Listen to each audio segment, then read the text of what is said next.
Hello, Transurfer and the Transurfing Curious. My name is Renee Garcia and this is TransurfingTV. Today I'm going to be tackling this bitchin' concept here, sadness. I sort of notice in my social media that collectively at times things seem to be going like really well for people, and then sometimes there's a lull. It's really weird. It's like everybody's sort of riding the wave at the same time. Very, very interesting, isn't it?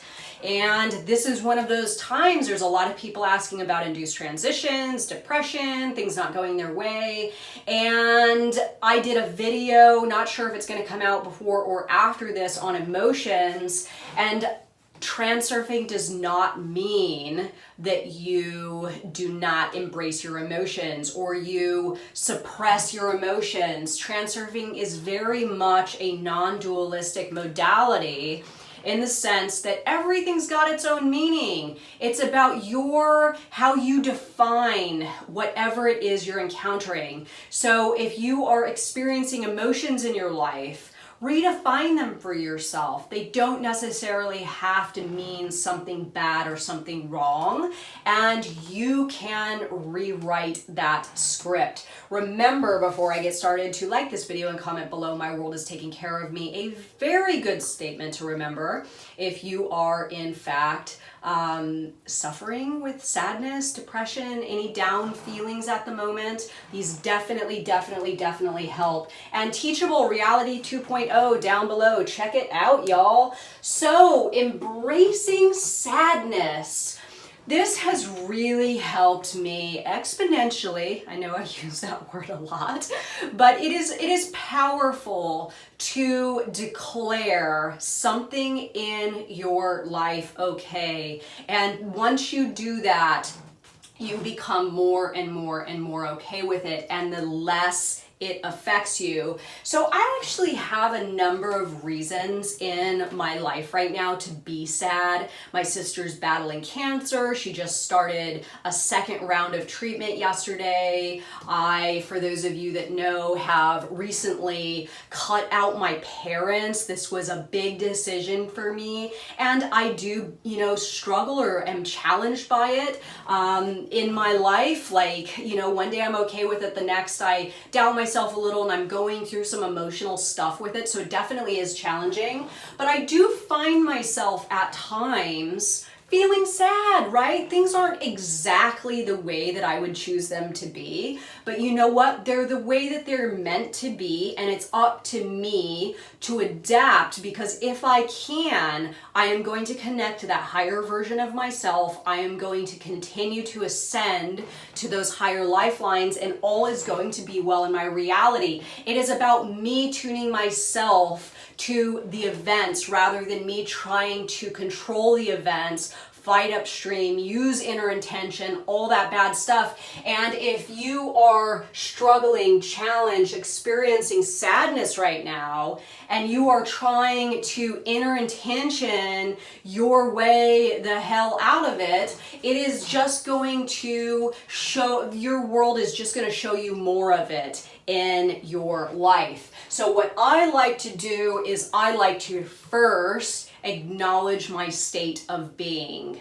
I feel sadness, or I feel anxiety, or I feel depression, or I feel happiness, whatever it is, because as soon as you call out that emotion to yourself, you don't lose yourself into it. You wake up, you acknowledge it as your state of being, and then you're able to actually work with it. But if you don't do that crucial step, you sort of become lost, getting lost to it, and you can experience a very fast and vicious cycle downward if you don't catch yourself. So if you are in fact experiencing sadness right now, what should you not do? Not do. Well, first of all, do not make any decisions based on your sadness. If you're feeling sad and you're like, oh, well, my romantic partner's gotta go, or I've gotta quit this job, I'm feeling sad,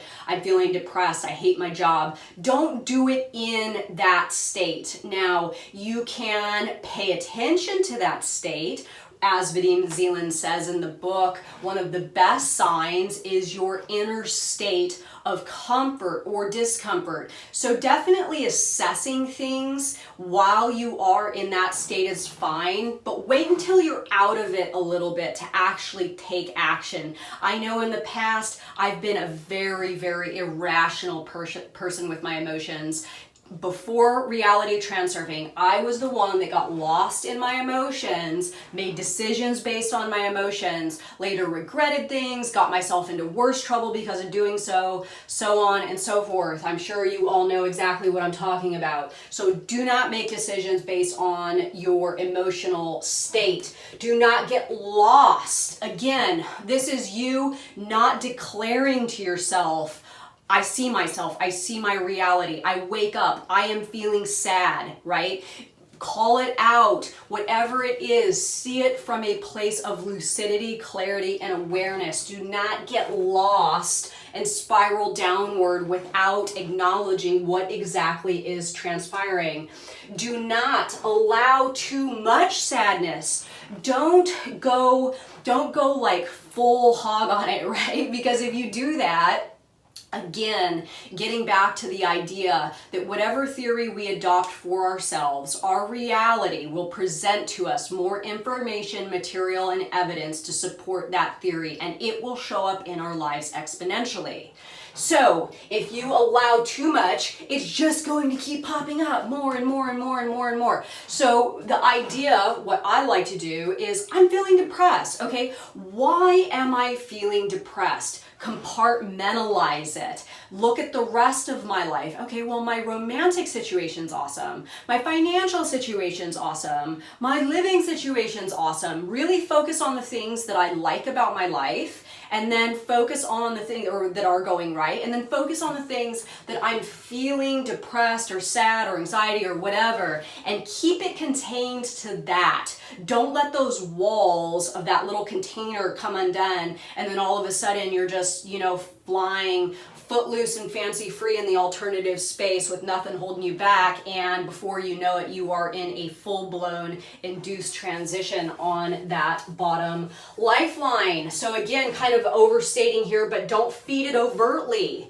Don't just continue to feed it and feed it and feed it and feed it. And then lastly, what not to do is involve others, because we are very quick to express our dissatisfaction with ourselves and our external environment to other people. And if the other people in your life are not transurfers, this can be information that adheres to them, that takes them on to an induced transition or starts an induced transition, and maybe they don't necessarily know how to get out of it. So let's say that you are a transurfer and your husband or wife or boyfriend or girlfriend or roommate or whatever isn't, and you put in their direction a bunch of negativity and sadness and depression and blah, blah, blah. They experience it, they go down, but then when you're doing the work to get yourself back up, you've got some Debbie Downer that you actually downed yourself, and it's going to make your time challenging to get yourself back up because you have that stuff sort of floating around in your external environment.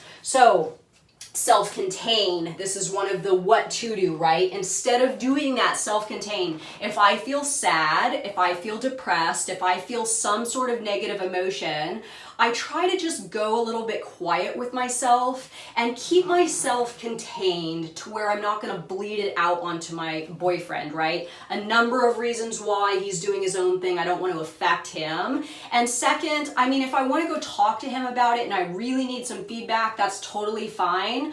But to just put that stuff in his direction, it's not benefiting anybody, and it's better if I just self-contain. So getting back to the what to do. So if I said don't make decisions out of sadness, the antithesis of that is to just chill out. Don't do anything. Netflix and chill, right? Hang out, do whatever makes you feel good. Take a bath, read a book, do feel good stuff, chill, don't make any decisions. Wake up. Again, this is the biggest biggest one. Wake up, I see myself, I see my reality, I am feeling sadness. You've just called it out and given yourself the ability to actually work with it then. Quantify it. This is a huge one. If I feel depressed, I say to myself, okay, you got 24 hours of this. You got 2 days. You can Netflix, you can take hot baths, you can do your sauna, you can veg out, you can eat junk food, whatever it is, but you're going to do that for 2 days. You're going to really keep it into that little container,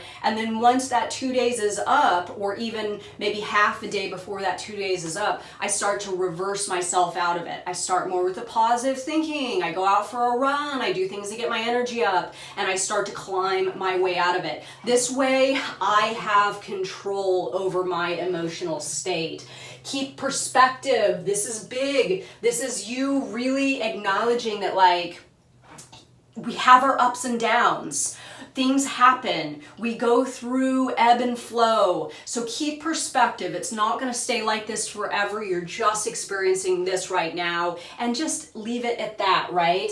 And seeking advantage. This is my final point. If you are feeling depressed or sad, or you have anxiety, try to seek out the advantage. What is this emotional state trying to tell you? What is this emotional state trying to teach you? How can you find advantage in you? Maybe you just need to take a break. Maybe you need to turn your phone off. Maybe you need to Netflix and chill for 48 hours. Maybe you need to experience that for some reason. Whatever there is definitely an advantage there. Seek it out, and if you can't find it, acknowledge that it's there. Quantify your time you are going to allow yourself into this, stay in that state, and go through these steps, avoiding those. So let me know your thoughts, everyone. Remember, my world is taking care of me. Like this video and comment below. And thank you so much for watching my video. Bye, guys.